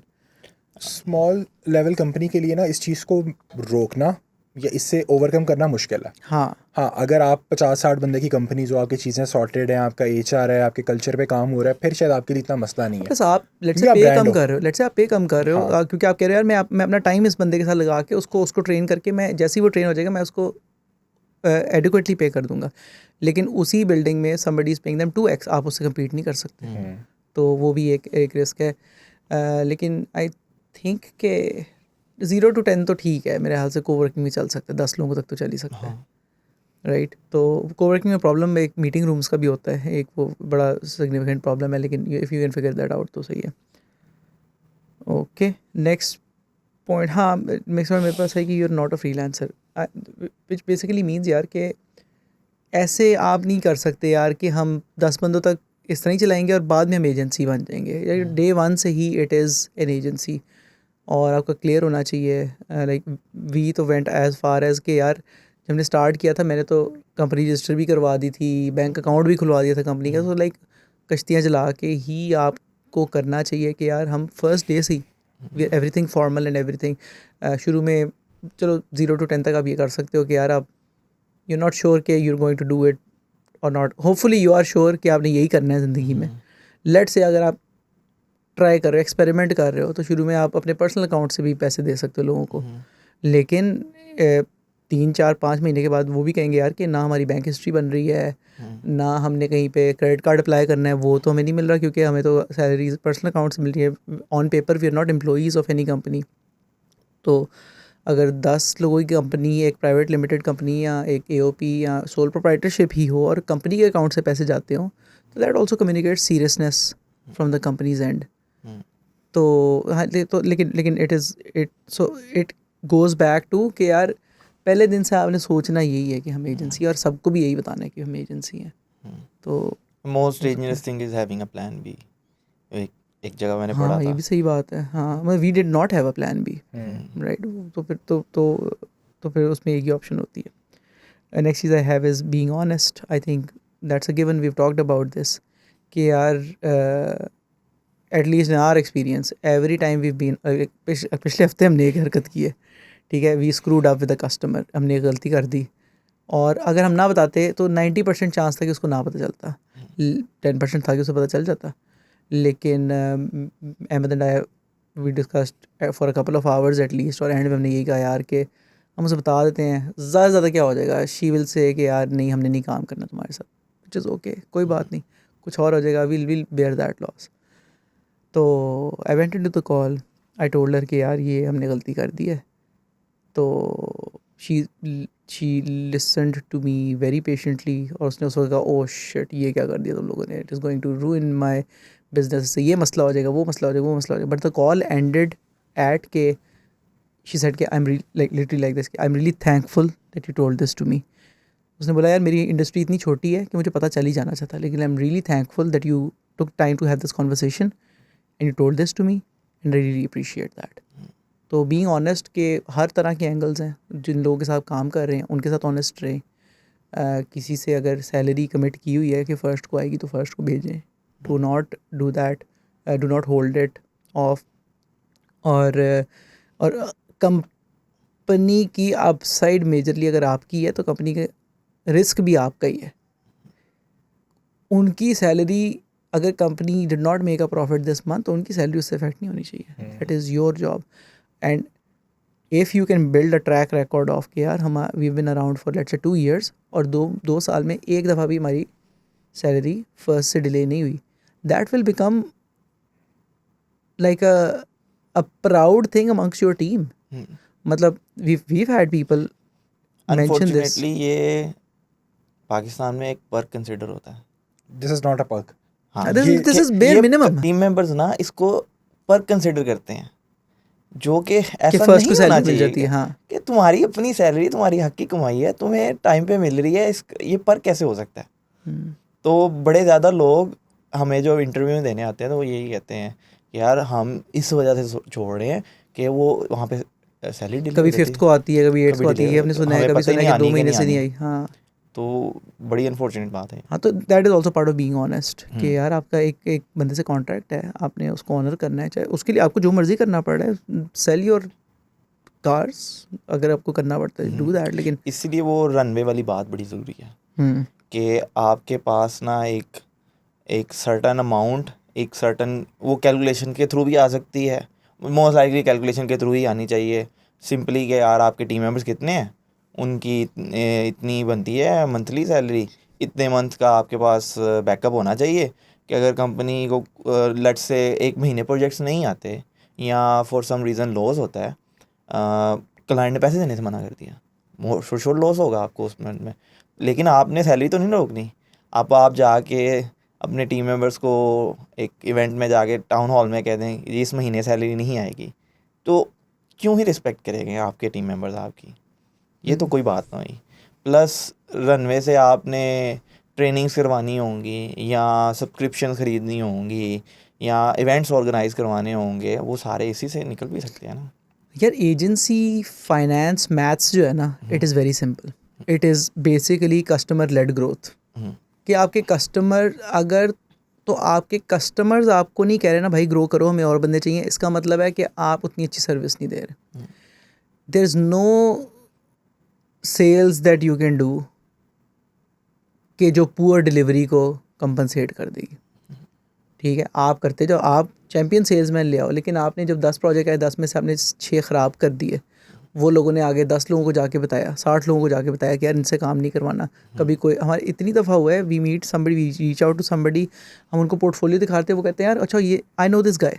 ठीक है, वो तो पॉइंट ये है कि एजेंसी मैथ बड़ी सिंपल है। You get work first then you hire, not the other way round. ठीक है, आपने काम लेके आए, आपने लोग हायर किए, लोगों को ट्रेन किया, बेहतर किया, और काम और आया, वो लोग करते रहे, ग्रेट। नहीं वो पूरे हो रहे तो आपने लोग और हायर किए, और इनिशियल डेज में your margin will be great. मतलब आपके मार्जिन हो सकते हैं 70% तक हों। तो अगर आप $100 आप चार्ज कर रहे हैं, उनमें से $30 सिर्फ आपके एक्सपेंस हो, $70 आपका मार्जिन हो, तो आप you save that to a multiple of the monthly burn rate. Monthly burn rate क्या है? आपके सारे ऑफिस की सैलरीज प्लस मंथली एक्सपेंस जो पिछले 3 महीनों में हुआ है, आप उसको एवरेज आउट करो, 3 महीने की रनिंग एवरेज निकालो, एंड उसको मल्टीप्लाई बाय, हमने 6 किया हुआ था शुरू में, अब तो हम अराउंड 3 करते हैं। ठीक है, उसको मल्टीप्लाई बाय 6 करें, और आप कहें यार we need to have a cash buffer which is 6 times of our monthly burn rate, and it has to be available to us on 1 day's notice, कि अगर हमें एक दिन में वो सारे पैसे लिक्विडेट करने हो तो हम कर सकें। So you cannot have that tied into assets. You cannot have that tied into payables or receivables. You cannot have that tied into कि यार हमने कोई लैंड ले लिया, कुछ कर लिया. It has to be hard cash. तो like that is what we did. और होता क्या है कि फिर वो 6 से करते हो आप, आपको उससे कंफर्ट और कॉन्फिडेंस मिलता है, फिर वो ओवर टाइम 7 या 8 तक ग्रो करता है। फिर वो जो 7-8 वाला है ना, जो 1-2 महीने ऊपर है, जो उनका कैश है, you put that invest that back into the business. So ये एक finance agency 101 agency finance 101 is basically just this कि, और everything that you have to do, जो खर्चे करने हैं, जो नई चीज़ लानी है, जो HR हायर करना है वगैरह, all of that is from that untouchable, is excess of that untouchable chunk, which is you can decide कि वो 6 रखना है, कुछ लोग 12 रखते हैं, कुछ लोग 3 रखते हैं। प्लस ये बफर शुरू में बना लिया जाए तो ज़्यादा बेहतर है, क्योंकि इसको ग्रो करना इजी होगा। लेट्स से आप 6 महीने बाद सोचते हो कि नहीं जी ओ ये बफर होना चाहिए था हमारे पास, अब वो इतना ज़्यादा कैपिटल इकट्ठा करना मुश्किल हो जाएगा आपके लिए, काफ़ी टाइम लग जाएगा। हाँ टाइम लग जाएगा। प्लस जो पीस ऑफ माइंड ये देगा, जो पिवट की कैपेबिलिटीज़ ये ऐड करेगा, और इसका कोई अल्टरनेटिव मेरा नहीं ख्याल है। हाँ, कोई बुरा टाइम आ जाता है, काफ़ी कंपनीज ले ऑफ कर देती हैं, आपको नहीं करना पड़ा, you have goodwill with your team now, लोगों को पता है यार कि this is a safe company से, तो हमें ये वो मसला नहीं है। तो या डेफिनेटली दैट। ठीक है, हमने बैकअप की बात कर ली है, टॉक्ड अबाउट एनीथिंग एल्स। हाँ, one thing that we mentioned earlier as well कि शुरू के दिनों में तेज़ स्केल करना बहुत ज़रूरी है, कि क्योंकि आपका वही वाली बात है कि आपका बेयर बोन्स ऑफिस है, ना आपका कोई कल्चर है ना कुछ है। Your team needs to know कि यार this company is going somewhere. ठीक है, तो I think for us it has really helped us. और को फाउंडर्स के लिए बहुत अच्छा है कि उनको भी मूवमेंट हैपनिंग नज़र आ रही है। आपके टीम मेंबर्स के लिए अच्छा है कि यार अच्छा लास्ट मंथ ये पर्क्स थे, अब ये ऐड हो गई है, या लास्ट मंथ हम इस ऑफिस में थे, हम नए ऑफिस में मूव कर रहे हैं, अच्छा अब हम ये कर रहे हैं, हम वो कर रहे हैं। So like that is it is super important कि आप ये ना करें कि ये आपने 0 to 10 जो है ये आप कहें मैंने 3 साल में करना है। It is super important to scale fast, क्योंकि उसके अलावा कोई, वरना होगा ये कि आपके पास जो लोग आप ट्रेन भी करेंगे उनको मूवमेंट हैपनिंग नज़र नहीं आ रही, ग्रोथ नज़र नहीं आ रही। आपकी सारी 3 4 5 6 महीने की मेहनत के बाद X company which is 5 times, 20 times your size will offer them 2x the salary and you'll say कि यार ओके बाय फॉर। और उसको कहना भी यही चाहिए, क्यों ना वो बेहतर ऑफिस में जाए जहाँ पे लोग ज़्यादा हैं, ज़्यादा डिफरेंट फ्लेवर्स मिलेंगे उसे, उसे शायद काम भी कम करना पड़ेगा वगैरह सारा कुछ। तो हाँ, प्लस अगर एक थोड़ा सा ऑफ टॉपिक है, अगर ये सिचुएशन होती भी है ना आपके साथ, आपने ना नेक्स्ट बंदे के साथ ज़्यादती नहीं करनी, उसको भी उतनी लगन के साथ ट्रेन करना है, ठीक है। क्योंकि अभी मैं रिसेंटली बड़ी इंटरनली लोगों से डिस्कस हो रही थी ना, यार उसको ट्रेन किया वो छोड़ गया। मैंने कहा यार मेरे साथ बहुत दफ़ा हुआ है, न्यू नहीं है, लेकिन नेक्स्ट जो भी बंदा आ रहा है ना उसको उतनी ही शिद्दत के साथ ट्रेन करना है तुमने। तो ये होगा, शुरू में तो होगा ही होगा। और एक फ्रेश ग्रेड के लिए मेक सेंस कि यार मैं अगर यहाँ पे मेरी कम सैलरी है तो मुझे जहाँ से ज़्यादा मिलेगी मैं चला जाऊँगा, ठीक है। उसके लिए तो सबसे बड़ा मसला ही है ना, तो वो उसने तो सोल्व करना ही करना है। और आई गेस इसमें ये ना, ये वाला पॉइंट मेरी नज़र में तो वापस ऑनेस्टी पे जाता है, ठीक है। जब आप कंपनी का विजन सेल कर रहे हो तब भी आप यही बातें कर रहे हो कि यार ग्रोथ इस तरह से होगी, सारा कुछ होगा। तो अगर आप उस पॉइंट पे ऑनेस्ट थे तो फिर आपके एक्शन से ही रिफ्लेक्ट भी कर रहा होगा। क्योंकि अब एक ये भी है ना कि यार लिंक्डइन हर बंदा दिन में सर्टेन टाइम के लिए यूज़ कर ही रहा है। आपकी कंपनी क्या कर रही है, 10 कंपनीज और क्या कर रही हैं, सारी चीज़ें ओपनली अवेलेबल हैं, ठीक है। आपके पास शायद गेमिंग एरिया नहीं है हर जगह ये। अच्छा, ये चीज़ें बेसिक हैं, ये कोई पर्क्स नहीं है, ये कोई बहुत एक्स्ट्रा एड ऑन्स नहीं है, और ना ये कोई इतनी एक्सपेंसिव चीज़ें हैं। मतलब कि आपकी कंपनी का बड़ा रेवेन्यू निकल जाएगा जी अगर आपने ये क्रिएट कर लिया। आई गेस ये असेंशियल्स हैं जो आपने करने हैं, और विद टाइम आपने इनको इम्प्रूव करना है। मतलब ये तो आई गेस बेसिक नेसेसिटीज़ हैं होने के साथ साथ। मतलब हमें पहले ऑफिस में जब हमारे 10 बंदे पूरे हुए थे और मूव करने की जगह नहीं थी, तभी फील हो गया था यार गेम्स तो मस्ट है, पर हमारे पास अब गेम रखने की जगह नहीं थी। But even at that time हमने 4x बड़ी जगह लेके, मतलब ऑब्वियसली हमारे लिए वो अमाउंट ईजी नहीं थी पे करना, but we had to create it. लेकिन विद टाइम वो चीज़ें हो गई। अब आई गेस ये आपकी आपके लोगों के साथ भी ऑनेस्टी है। जब आप उन्हें इतना विजन बेच रहे हो, सारा कुछ कर रहे हो कि ये होगा और आप हमारे साथ रहो, ये सब कुछ होगा, तो ये तो मस्ट है, आपको करना ही करना। आपने आपने उनसे हो सकता है कुछ प्रोमिस भी किए हों कि हाँ, यार तुम मेरे साथ 2 साल रहोगे तो ये होगा। बहुत दफ़ा so many stories of people telling me कि यार उसने मुझे कहा था कि 2 साल में तुम्हें मैं ये कर दूंगा, लेकिन ओ नहीं यार अब तो थिंग्स हैव चेंज्ड। प्लस जो फास्ट ना मूव करने की रीज़न होती है ना, जो मुझे लगता है लोग सोचते हैं, वो ये है कि जब भी कुछ चेंज होता है ना, डिप्स आती हैं प्रोडक्टिविटी में, रेवेन्यूज़ में, एफिशिएंसी में, हर चीज़ में डिप आती है। लेट्स से अगर आप ना डायरेक्टली ओवरसी कर रहे थे प्रोजेक्ट, अब आपने किसी और को दे दिया, फॉर श्योर उसकी अटेंशन टू डिटेल में उतनी नहीं होगी जितनी आपकी थी, तो डिप तो आएगी। हो सकता है रेवेन्यू में भी डिप आ जाए। तो वो ना थोड़ा रोकता है बंदे को कि फास्ट मूव नहीं करना, पहले थोड़ा ज़्यादा स्टेबलाइज कर लेते हैं फिर करते हैं। हाँ, और I think one thing that we learned, I think जब हम 15-20 लोग हो गए थे तब जाके हमें बात समझ में आई कि we have to let go of our perfectionism, of our कि यार नहीं ये तो अगर ये टर्नरी ऑपरेटर से हो सकता था, ये इफ एल्स से कैसे कर दिया, वो जो सारी निटी ग्रिटीज़ है ना, तो you have to let go of them as a founder and I guess ये लाइक। इनिशियली नहीं, ये मतलब बाद में। हाँ, लेकिन मतलब वो जो है ना कि यार वो जो परफेक्शनिज्म का लेंस है कि यार ये मेरे जैसा नहीं करेगा तो मैंने काम शिप ही नहीं करना। तो वो एक चीज़ है that you have to let गो।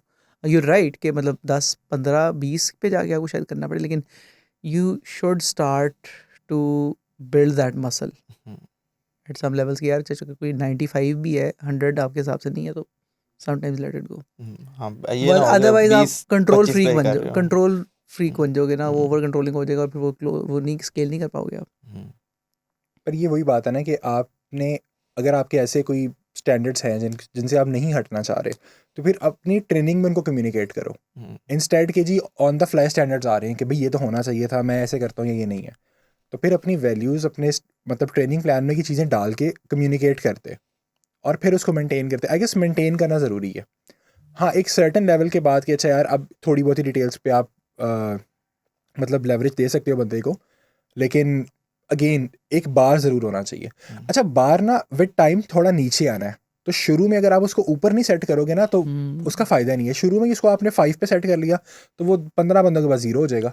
90 से करोगे तो 80-70 पे आएगा विद टाइम। उससे ऊपर ले जाना बहुत मुश्किल है बंदों के बाद, मतलब जो चीज़ अब हम फेस करते हैं, अब उसको लिफ्ट करना मुश्किल है। मेंटेन ही कर लें तो आई गेस वो बहुत बड़ी सक्सेस है। एक्सपेक्टेशन सेटिंग जो बात की है ना वो बड़ी ज़रूरी है। हर बंदे के साथ एक्सपेक्टेशन सेटिंग होनी चाहिए, चाहे आप पहला टीम मेंबर आ रहे हैं या 10वां टीम मेंबर आ रहा है, एक्सपेक्टेशन सारों के साथ सेट होनी चाहिए। वो क्रिस विलियमसन कहता है कि unspoken expectations are premeditated resentments. तो अगर आपके जहन में है एक स्केच और वो आप उसको नहीं कन्वे पता. नहीं कर पा रहे या उसे क्लियर कट वर्ड्स में नहीं पहुंचा पा रहे, तो आप ना सेटिंग यहाँ पर फेलियर कर रहे हो, तो वो नहीं करना। एक्सपेक्टेशन सेटिंग बहुत ज़रूरी है। हाँ, and quick on the time feedback. तो काफ़ी दफ़ा एज अ फाउंडर डेफिनेटली आपको यू शुड हैव मंथली या fortnightly check in with your team. Keep a track like we used to do early in the days के यार.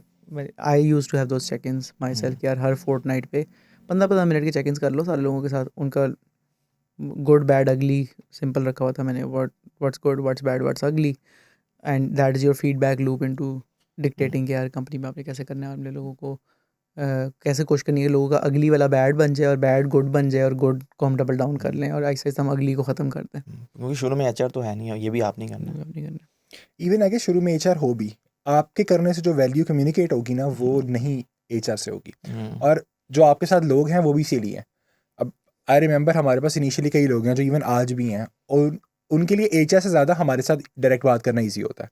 और I guess उसमें कोई बुराई नहीं है, ठीक है। उन लोगों की मतलब उन लोगों का ये अर्न प्रिविलेज ये भी है कि उनके और हमारे बीच में कोई बैरियर नहीं है। और इनिशियली इसी पे आप कल्चर, कंपनी, वैल्यूज सब कुछ बिल्ड कर रहे हो। तो Yes. एचआर हो या ना हो, खुद करो, चेक इन्स करो, सारा कुछ करो। I think हाँ, my list is towards the end. एक चीज़ that Zain mentioned right now was कि किस पॉइंट पे नॉन इंजीनियरिंग टीम मेंबर्स को लाना स्टार्ट कर देना चाहिए. तो आई थिंक वो तो अभी इट इज़ फार ऑफ. कुछ तो आपको स्टार्टिंग में चाहिए ना, एडमिन में आप कोवर्किंग स्पेस में तो आपको शायद नहीं चाहिए. कोवर्क भी नहीं चाहिए, लेकिन Right. जैसे ही आई आपका गेस अपना बन जाता है ना तब तो आपको चाहिए हाँ, सपोर्ट स्टाफ की का रैशनल और होगा, मतलब एडमिन, आपके ऑफिस बॉयज़, उनका उनका डिसीजन और चीज़ों पर डिपेंडेंट है।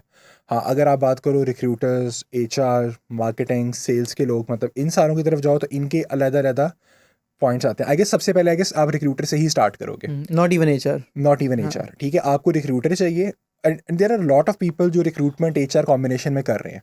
आपको कॉम्बिनेशन मिल जाता है, ग्रेट। आपको आउटसोर्स सर्विसेज मिल जाती हैं. आप हाँ, 2-3 इवन फर्म से दैट कर लो. वर्क्स। हाँ. ठीक है, लेकिन पहला प्रॉब्लम आपका यही होगा कि आपने बंदे हायर करने हैं। हाँ, एक सर्टेन चंक के बाद जब आपकी प्लेट पे ज़्यादा आ गया और आप भी उतना टाइम इन्वेस्ट नहीं कर पा रहे लोगों के साथ, या आप कम फाउंडर्स और लोग बढ़ गए हैं, then you need an HR person जो कि बाकी चीज़ों में उनके साथ इंगेज कर पाए, उनकी प्रॉब्लम सॉल्व कर पाए, उनकी डिस्कशंस देख ले, सुन ले, पॉलिसीज़ ऐड कर सके। लेकिन आई गेस वो विद टाइम आता है, प्रॉब्ली आफ्टर 20। आई गेस 20 तक अगर आप 2-3 फाउंडर्स हो तो शायद 30 तक भी आप लोगों के लिए बहुत ईजी हो। हाँ, रिक्रूटमेंट विल बी समथिंग जिस पे आपको फॉर श्योर बंदा चाहिए। आपको हाँ, कॉम्बिनेशन मिल बिकॉज जाए तो that is great. Not the best use of your time कि आपने लोगों को सोर्स करना है, उनको इंटरव्यू सेटअप करना है, फर्स्ट हाँ इंटरव्यू, सेकंड इंटरव्यू, नोट्स लेने हैं. तो वो that should be your first non engineering hire. हाँ, वो रिक्रूटर है। हाँ, ठीक है, सही है. और बाकी कब क्या करने हैं, जो हमने क्या किया वो हम नेक्स्ट एपिसोड में वो विद डिस्कस कर टाइम लेते आएगा। हैं. हाँ, ठीक है. हाँ, एनीथिंग एल्स कुछ ऐड करना है? नहीं, ठीक है, great. So this was the 0 to 10 journey of hours. अगर आपके कोई स्पेसिफिक सवाल है इससे रिलेटेड तो put them down below. I have notice कि ज़्यादातर सवाल हैं ही सेल्स के, तो we try to address that कि sales is not in itself a thing that way कि यार आपको लग रहा है कि सेल्स आइसोलेशन में मैं फ़िक्स कर लूँगा तो सब कुछ फ़िक्स हो जाएगा. Sales is built on top of track record, delivery, and the insistence on higher standards and quality. So if you do that and you do that at a price which is lower than your contemporaries in the quality space, यानी क्या एक कोई और eastern Europe में quality दे रहा है 70 an hour पे और आप दे रहे हो 40 एन आवर पे, तो यू वो डिमांड सप्लाई है सिंपल कि उस क्वालिटी की डिमांड ज़्यादा है, तो you people will find you. और फिर नेक्स्ट एपिसोड में विल टॉक अबाउट यार कौन से चैनल्स हमने इस्टेब्लिश किए, कौन से हमें करने चाहिए थे, सेल्स की टीम कैसे बिल्ड करनी है, पहले किसको हायर करना है, कस्टमर सक्सेस कब हायर करना है, क्लोजर कौन होगा, वो सारी चीज़ें हम नेक्स्ट एपिसोड में डिस्कस कर लेते हैं. ठीक है. And with that thank you so much for watching this. Please do let us know your feedback and try to come up with more specific questions. Like for example ये कि यार sale कैसे करनी है, it is a 20 hour long topic. ठीक है. If you can give me specific question तो हम उनको डेफिनेटली एंटरटेन कर सकते हैं. And I hope this helps you. If it did or did not, let us know. Thank you for watching, and I'll see you in the next episode.